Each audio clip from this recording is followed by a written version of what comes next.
এই রাজু, এদিকে আয়। আইতাছি কাকা। জি কাকা। উনি হচ্ছে ম্যাডাম। এই পুরো জমিটাই ওনার নামে কেনা হয়েছে। আসসালামু আলাইকুম ম্যাডাম। ওয়ালাইকুম আসসালাম। আপনার কি কোনো সমস্যা? না তো ম্যাডাম, কোনো সমস্যা নাই। তাহলে আপনি নিচের দিকে তাকিয়ে আছেন কেন? পর্দা করতেছি ম্যাডাম। পর্দা করছেন মানে? পর্দা করা ফরজ।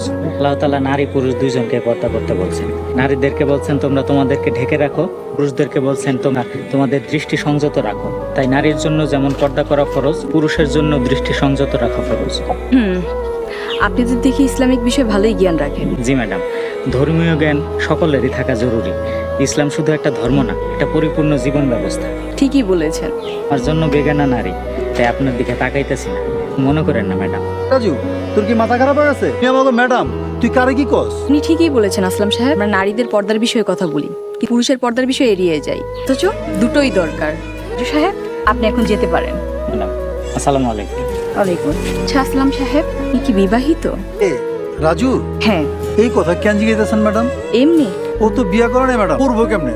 গরিব মানুষ। ওর বাপে যখন ছিল অবস্থা ভালোই ছিল, এখন তো পেট চালাইতে কষ্ট হয়, ও চালাবো কেমনে? আচ্ছা, ওনার ফ্যামিলিতে কে কে আছে? কেউই নাই। কথা কেন জিজ্ঞেসেন ম্যাডাম? আপনি আমার সাথে চলুন, আমি বুঝাইয়া বলছি। ইঞ্জিনিয়ার সাহেব, আপনি এখানেই থাকেন। আচ্ছা ঠিক আছে।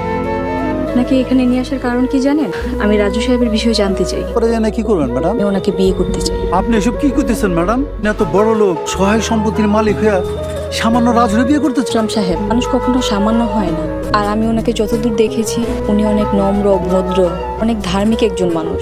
সত্যি কথা বলতে আমি মনে মনে ঠিক এরকমই একজন মানুষ খুঁজেছিলাম। মানে ভাইবা বলতেছেন তো ম্যাডাম? হ্যাঁ, ভেবেই বলছি। কিন্তু এই বিয়ে তো সম্ভব না। কেন সম্ভব নয়? কেন? আপনি তো বড় লোক, রাজু বড় লোক পছন্দ করে না। বড়লোকে কি সমস্যা?